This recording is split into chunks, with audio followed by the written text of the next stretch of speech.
Olá, queridos, tudo bem? Bem-vindos aí a mais um momento do nosso estudo da Palavra de Deus, continuando essa análise que nós temos feito, nos evangelhos sinóticos, nesse início, de análise, de estudo.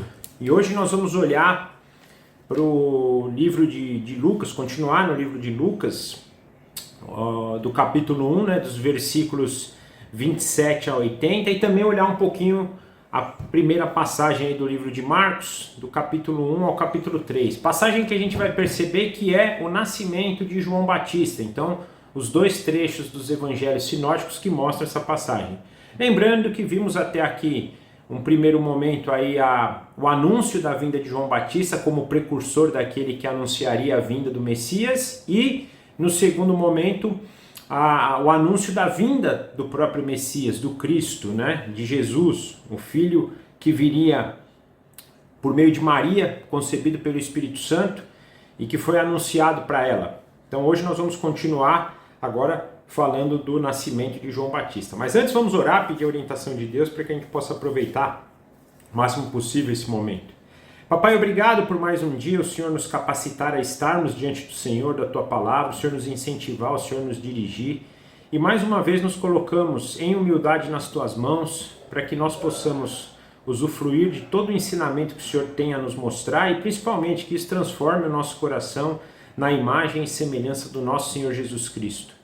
Que o Teu Espírito Santo nos guie em todos os momentos e nós, em submissão, possamos estar íntegros, inteiros aqui, nesse momento. Nós entregamos ele nas tuas mãos, agradecidos em nome do nosso Senhor Jesus. Amém. Então, gente, vamos lá. Capítulo 1 de Lucas, numa primeira passagem do versículo 57 ao versículo 66, que diz assim: Ao se completar o tempo de Isabel dar à luz, ela teve um filho. Seus vizinhos e parentes ouviram falar da grande misericórdia que Deus lhe havia demonstrado e se alegraram com ela. No 8º dia, foram circuncidar o menino e queriam dar-lhe o nome do pai, Zacarias. Mas sua mãe tomou a palavra e disse: Não, ele será chamado João. Disseram-lhe: Você não tem nenhum parente com este nome. Então fizeram sinais ao pai do menino, para saber como queria que a criança se chamasse. Ele pediu uma tabuinha e, para a admiração de todos, escreveu: O nome dele é João. Imediatamente a sua boca se abriu, sua língua se soltou e ele começou a falar, louvando a Deus. Todos os vizinhos ficaram cheios de temor e por toda a região montanhosa da Judéia se falava sobre essas coisas. Todos os que ouviram falar disso se perguntavam: o que vai ser este menino? Pois a mão do Senhor estava com ele. Então até aqui a palavra de Deus. Nós começamos esse trecho, lembrando que terminamos a passagem passada no versículo 56 com Maria indo embora. Então Maria foi visitar Isabel depois das revelações e ela já tinha ido embora. Então a gente percebe aqui que se completam os 9 meses de gravidez de Isabel e nasce então João Batista. E ao nascer, todos ali ficaram maravilhados, primeiro com a grande misericórdia de Deus, mostrando e demonstrado pela vida de Isabel, de Zacarias. Mais uma vez recordando, eles eram já de idade avançada e como a gente viu Isabel falar no início do capítulo 1, ela era humilhada por isso, porque parecia que ela não tinha filho por ser pecadora, por ter algo que fosse uma consequência, não tinha filhos por uma consequência de não ter uma vida reta, mas percebemos no relato que eles sempre foram retos, justos, eles sempre tiveram uma vida muito próxima de Deus, então não era esse o motivo, e Deus aqui então agora demonstrava sua misericórdia e todo mundo estava percebendo a mão de Deus na história. A gente vai ler muito isso hoje, Todos sabiam que Zacarias, que Isabel e que João Batista estavam sendo dirigidos por Deus. Até o próprio Zacarias, no momento do templo, quando recebe a revelação de que seria pai, todos perceberam ali a ação de Deus, então todos se alegraram com isso, mostrando aqui algo interessante. De novo, complementando aquilo que Isabel falou, ela que era humilhada agora passava a ser a agraciada do Senhor. As misericórdias de Deus cobriam ela. E aí sim, lembrando que apesar dela ser justa, a gente viu lá atrás, é a justiça que a gente diz em relação a estar com Deus. Porque ela também não era justa no sentido de salvação, como dissemos ali, né, na passagem da revelação. E todos aqueles que antes poderiam estar sendo injustos com ela devido à sua esterilidade, ou seja, falando que ela não era mãe por ela ter feito algo errado ou por consequência de algum pecado dela, agora estavam engrandecendo o nome de Deus, mostrando e, na verdade, contemplando as grandes misericórdias de Deus.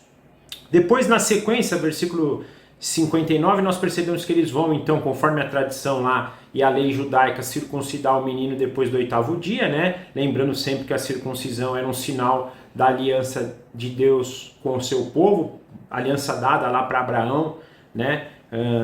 Na época que Deus chama Abraão, um pouco depois que ele chama Abraão, então eles assim o fazem, e naquele momento era se definido o nome do menino. Normalmente, a tradição ali do povo era dar o nome da família do pai, né? Só que versículo 60, Isabel fala, não, o nome dele não vai ser o nome do pai, o nome dele vai ser João, né? Como a orientação que Gabriel tinha dado para Zacarias. E aqui tem algo legal, né? Porque a gente percebe no início desse relato que a revelação do nome João foi dada somente pelo menos no relato bíblico, né, a gente só percebe sendo dado a Zacarias naquele momento do templo. Então, como é que Isabel sabia que o nome dele deveria ser João? Penso aqui que tem duas possibilidades. Ou o próprio Zacarias escreveu para ela, ele não conseguia falar, então deve ter escrito, ou então o anjo também pode ter aparecido para ela. Não há relato disso na Bíblia, mas pode ser que o anjo tenha aparecido para ela e revelado também. Mas ela obedece o que o anjo tinha falado para Zacarias e fala, não, o nome dele é João. Até porque a gente vai perceber, e nós discutimos quando nós falamos sobre o significado do nome de João, tinha um significado por trás, né? Principalmente da graça de Deus, do perdão de Deus para o povo. E João estava trazendo essa mensagem, né? A mensagem que as misericórdias de Deus agora estavam sendo reveladas por meio da chegada do reino. Ele vai anunciar isso e depois vai trazer a mensagem do arrependimento também, né? Mas, versículo 61, o povo continua insistindo, não, você não tem nenhum parente com esse nome, como é que você pode dar o nome de João? E aí eles até chamam agora o pai do menino, pô, peraí, ô Zacarias, qual vai ser o nome, né? E mesmo sabendo que Zacarias não podia falar lá, eles queriam entender com algum sinal, com alguma coisa, que Zacarias se manifestasse a respeito do filho. E Zacarias assim pede uma tabuinha, escreve que realmente o nome era João, até mais uma vez, porque ele que recebeu essa ordenança do anjo, vinda do anjo, né? Então ele escreve, não, realmente, o nome dele é João, e deixa muito claro já, ou começa a deixar muito claro qual que é o ministério de João Batista, né? Porque a gente não pode sempre, a gente tem que sempre lembrar que na época lá do Antigo Testamento, como pode ter em muitas culturas hoje também, o nome tem a ver com muito do que era a pessoa, do que fazia a pessoa. Então, quando a gente pensa no nome João, e a gente vai ver lá essa questão da graça de Deus, na hora que a gente divide ali o nome para ver, a gente vai ver muito de Deus e graça, né? Então, podemos imaginar que significava Deus é gracioso, né? Ou seja, ele estava derramando a sua graça, ele estava perdoando o seu povo agora, ou João traria essa mensagem de perdão, né? Se você se arrepender do seu pecado, você vai ser perdoado. Então, ali naquele nome já havia essa indicação do tipo de ministério que João desenvolveria, né? E logo que João Batista diz que Zacarias então dá o nome do filho de João Batista e obedece, a sua língua, a sua boca se abre de novo, a sua língua se solta, né? E ele volta a falar novamente, e maravilhosamente a primeira coisa que ele faz é louvar a Deus. Ele louva a Deus, ele percebe, ele entende toda a situação e principalmente a mão de Deus agindo grandemente sobre a vida dele, sobre a vida da sua esposa, sobre a vida do seu filho, sobre a vida de Israel, do povo de Deus, e até no futuro abençoando a outras gerações. E nós vamos ver isso no próximo trecho aí, quando a gente for estudar aqui o cântico de Zacarias, né? A gente percebe aqui, até no relato de Lucas 1:20, né, que ele disse, né, você vai ficar mudo e você não vai falar até o dia que tudo isso se acontecer. Então, também mostrando que Deus, na sua profecia, né, que ele deu para Zacarias há 9 meses antes, está cumprindo exatamente o que ele tinha dito. Então, se no versículo 20 ele disse, você vai ficar calado até que isso aconteça, ele estava aqui mostrando, e isso também é um ponto importante, que vocês imaginam o coração de Zacarias percebendo, né? Porque essa questão dele ficar mudo foi uma revelação que ele recebeu aquele dia, só que ele pensa aqui, né? Poxa, se essa revelação se cumpriu, todas as outras que eu tive também vão se cumprir. E isso, gente, é uma coisa legal, porque a gente vai sempre perceber na história bíblica e na própria história, de modo geral, que Deus está sempre nos dando esses sinais. Como ele fez, a gente conversou isso sobre Maria, falando de Isabel para que ela tivesse certeza. Vemos aqui, a gente vai ver na história do seu povo, Deus vai sempre dando sinais. A própria Bíblia, a gente olha para ela e vê muitos sinais paralelos, parte já se cumprindo nessa era, parte a se cumprir no futuro, para que nós tenhamos certeza do que o que está escrito aqui é válido, do que está escrito aqui vai acontecer.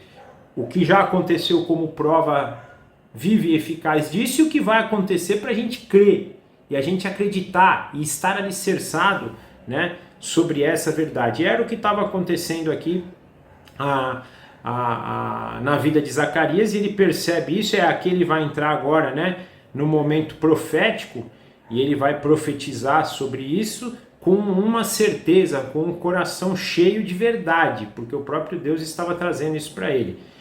Versículo 65, a gente percebe que todos ficam aterrorizados, e aqui mais uma vez eu fico ainda pensando, né? Eles deviam estar jubilosos, mas o temor vem no coração deles, né? Mas é também compreensível, porque realmente às vezes a gente, quando tem um cenário sobrenatural, quando a coisa sai desse campo nosso, do campo natural, a gente tende também em dados momentos a ficar, de certo modo, temeroso. E estava acontecendo algo ali sobrenatural, não era algo normal, não era algo cotidiano. A ação de Deus ali na vida dessa família estava sendo muito, né, clara para todos. E isso se espalha por toda a região, então todos ficam sabendo. Mais uma vez, Deus está dando provas. Olha, é um profeta, é alguém que vai trazer uma mensagem importante para vocês. Deus preparando todo o cenário. Deus não pegava um profeta e jogava ele lá e fala, se vira, vai lá agora e fala. Não, Deus preparava, Deus trazia a imagem de que ele está, ou a sensação, ou o sentido de que ele estava no comando daquilo, para que aquela pessoa então pudesse profetizar, mostrando até no futuro, para quem fosse ouvir João Batista, toda essa ação de Deus, e para que eles crescem que ele vinha de Deus. Isso então estava se espalhando ali por toda a região, todo mundo falava sobre essas coisas, sobre o nascimento de João Batista, sobre como Deus tinha trabalhado dois idosos, né, Zacarias e Isabel, para que tivesse esse filho. Então fica claro aí, e o versículo 66 nos dá essa indicação clara, né, porque todos que ouviam falar disso sabiam que a mão de Deus estava com ele, e aí perguntavam, poxa, peraí, mas se a mão de Deus está com eles, imagina o que vai ser desse menino, quais obras eles vão fazer, o que Deus vai propor para nós por meio da vida de João Batista, por meio da vida, né, desse profeta que Deus estava mandando. Então o povo já começava a se se aguçar, né, para querer saber qual seria o ministério de João Batista.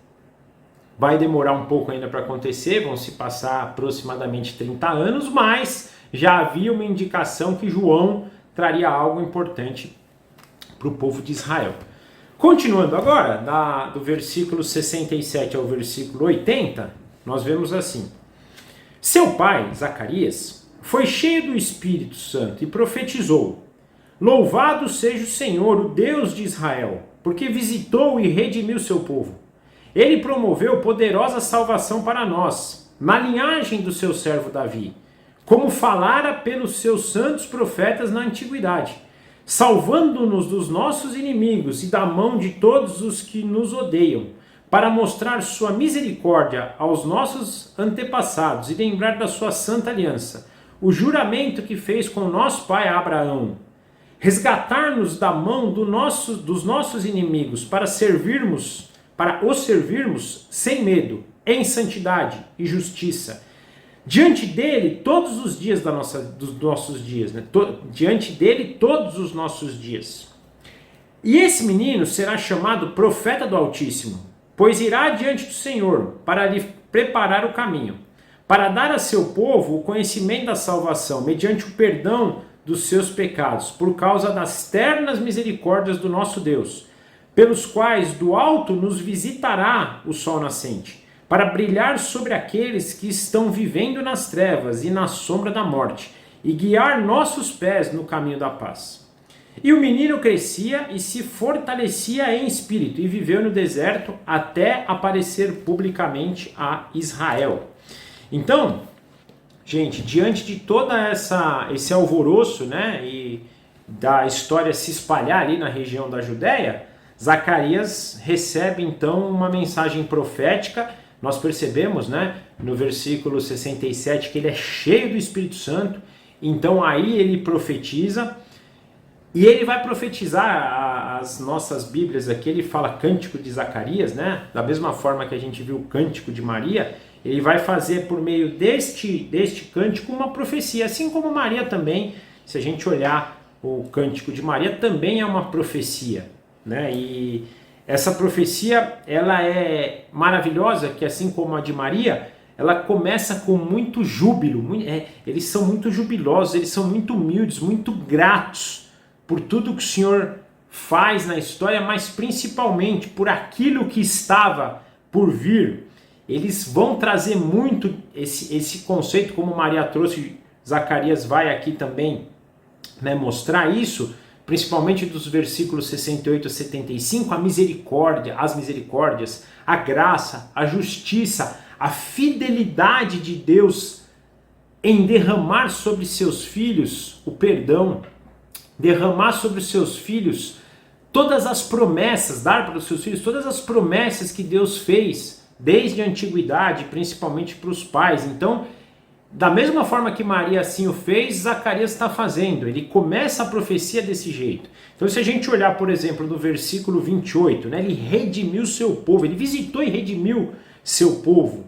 Ele louva a Deus por causa disso. Ele promove, versículo 69, poderosa salvação. Então, Deus ali estava derramando a salvação para todo o seu povo. E quando ele fala aqui da linhagem do seu servo Davi, trazendo mais uma vez o contexto da aliança davídica.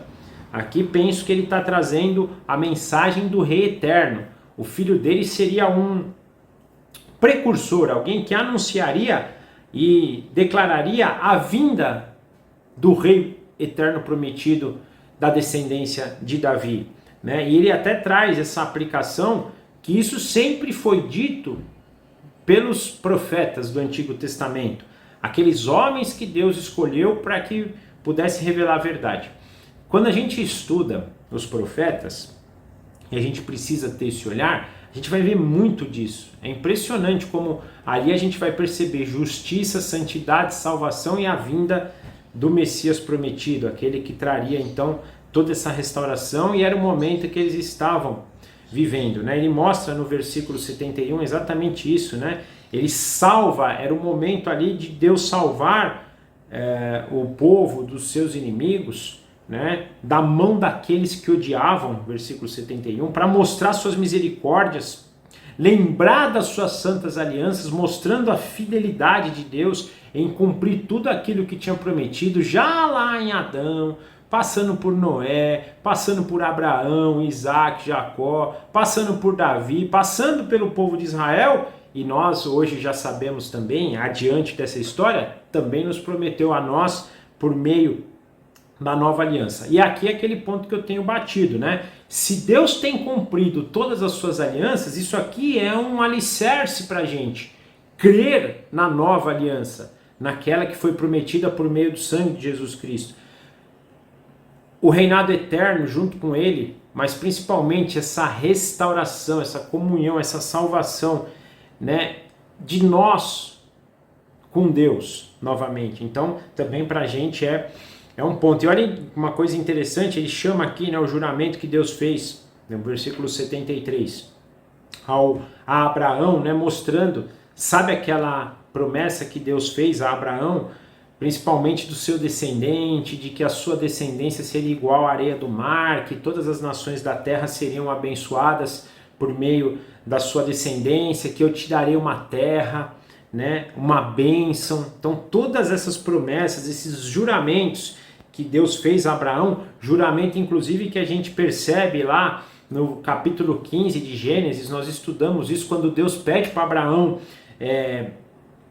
Deus faz toda essa aliança com Abraão e Deus pede para que Abraão traga os animais, corta os animais no meio e Deus passa no meio. Isso era uma forma de você chancelar, de você dar um juramento que se aquela aliança não fosse cumprida, a pessoa que estava ali servindo, né, de que estivesse passando no meio dos animais e servindo então de tutor, de chancela da aliança, pagaria com as consequências. E Deus mostrando aqui que não, ele está cumprindo agora tudo o que foi prometido, né? Principalmente diante de santidade e de justiça, versículo 75. Então, Zacarias começa esse primeiro trecho, né, do 67 ao 75, declarando as grandezas de Deus, por meio da sua fidelidade, da sua misericórdia, da sua salvação, do seu poder, da sua ação no meio do seu povo.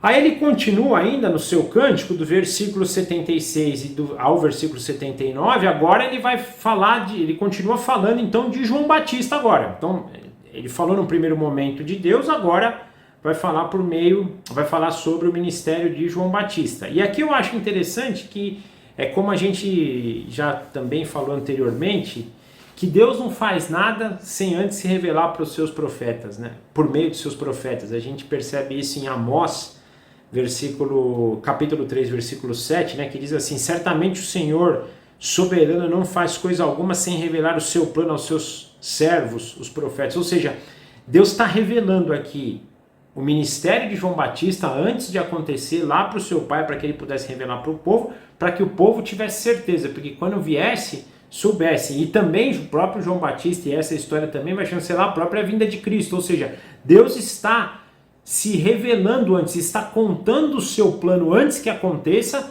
para que os seus servos, os seus profetas possam estar atentos, possam estar, né, sempre prontos ali para acompanhar a ação de Deus na história. Então é assim que Zacarias começa a profetizar sobre João Batista.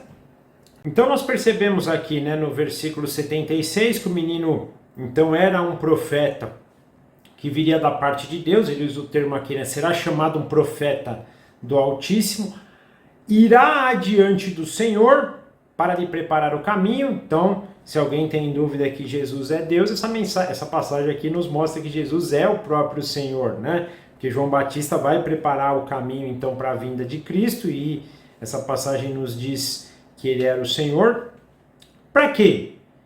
Para nos dar conhecimento da salvação por meio do perdão dos nossos pecados. Ou seja, então a mensagem de João Batista era aquela mensagem do arrependimento, porque o rei estava vindo. A gente vai ver que João Batista vai falar toda hora: arrependei-vos, porque é chegado o reino de Deus. Então o ministério de João Batista está totalmente linkado com essa mensagem da salvação por meio do arrependimento, que traria perdão para os nossos pecados, perdão vindo da parte de Deus por meio da obra do Messias, que estava vindo para a terra para tomar posse do seu reino. Ou seja, era chegado o reino de Deus. Essa vai ser a grande tônica do ministério de João Batista, né?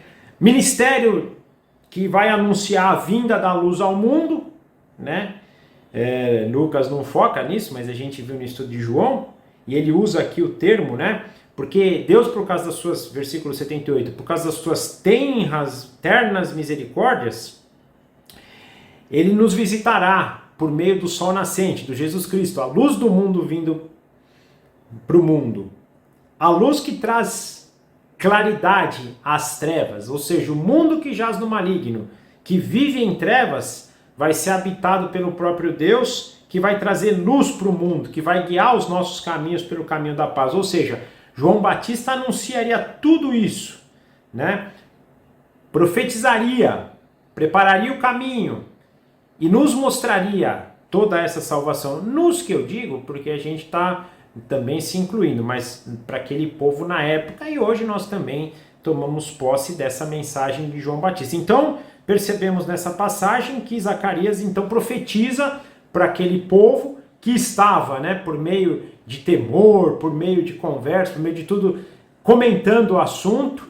Então, um assunto se espalhou pela redondeza, né, tomou parte aí das rodas de conversa, mas para que não houvesse dúvida de qual seria a obra do menino, Deus, usando a vida de Zacarias, profetiza mostrando qual vai ser o ministério de João Batista. Por fim, versículo 80, né, a gente percebe que o menino crescia e se fortalecia no espírito, ou seja, estava sendo preparado por Deus por toda a obra. Isso aconteceu no deserto, porque ele viveu, né, então todo esse tempo no deserto, até que ele pudesse aparecer para Israel, 30 anos depois. E aqui um dado importante, porque às vezes a gente acha que não, mas um profeta, um grande obreiro aí da obra de Deus é criado, é treinado no deserto. A gente tem a mania de achar que é só em cenários positivos, mas a gente sabe que o deserto, ele é um sinal rude, né?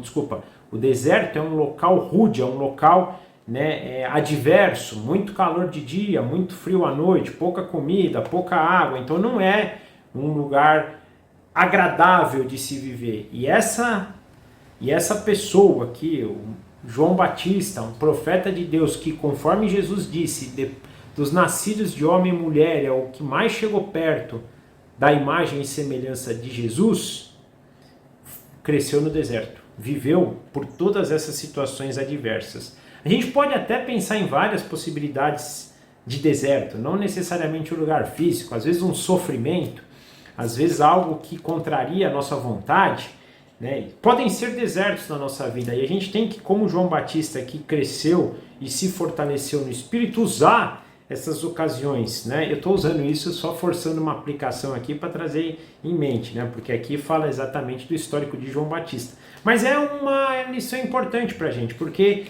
às vezes a gente acha que a vida de um servo, a vida de alguém que vai ser grandemente usado por Deus, é uma vida tranquila.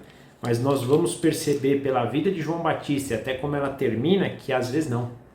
O homem que na minha leitura fez a obra mais importante, que foi ir adiante do Messias, teve uma vida tensa, viveu no deserto. E nós vamos ver que ele morreu por nome de Cristo, morreu decapitado. Então isso é algo importante para a gente. Mas foi alguém que cresceu, foi alguém que se fortaleceu no Espírito e por isso pôde então cumprir toda a obra que Deus tinha, né, proposto para ele. E só para a gente passar pelo versículo de Marcos, que também fala sobre essa história. Então Marcos, capítulo 1, do versículo 1 ao 3, nos diz assim: princípio do Evangelho de Jesus Cristo, Filho de Deus, conforme está escrito pelo profeta Isaías: enviarei à tua frente o meu mensageiro, ele te preparará o teu caminho. Vós que clama no deserto, prepare o caminho do Senhor, façam veredas retas para ele.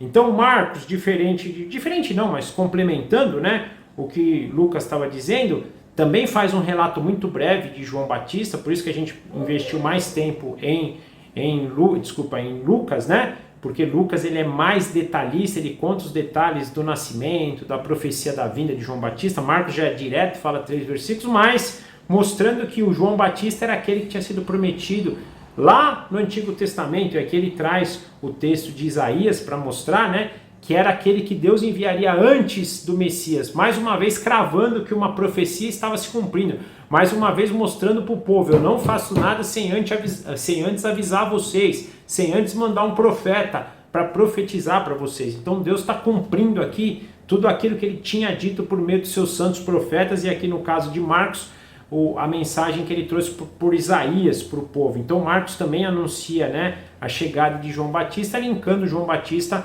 aquele que foi anunciado pelos profetas, no caso aqui na passagem de Isaías, né? Então nós percebemos a grande obra de Deus feita na vida desse profeta, desse servo, de alguém que, segundo Jesus, foi o homem mais perto dele, o homem que mais, né, se assemelhou ao que ele é. E mesmo assim, ele ainda era o menor de todos os anjos, mostrando o quanto que nós temos que crescer cada vez mais na graça e na sabedoria do Senhor. Amém? Era isso por hoje, espero que vocês tenham gostado e nos vemos então no próximo encontro. Papai, muito obrigado por mais um dia, pela tua palavra, pelo teu entendimento, que nós possamos crescer cada vez mais na graça, na sabedoria e no conhecimento do Senhor, e que isso transforme a nossa vida, que traga ações práticas para que possamos parecer com o nosso Senhor Jesus Cristo, para que possamos fazer obras assim como o Senhor fez com João Batista, com o próprio Jesus e com tantos outros servos e profetas, que o Senhor também nos dê esse entendimento. Nós consagramos a nossa vida nas tuas mãos, a nossa semana, que nós possamos cada vez mais nos encher do teu Espírito e que possamos estar no próximo estudo pronto para ouvir a tua palavra. Consagramos a nossa vida nas tuas mãos e te agradecemos em nome do nosso Senhor Jesus. Amém. Tchau, gente. Obrigado. Forte abraço. Até semana que vem.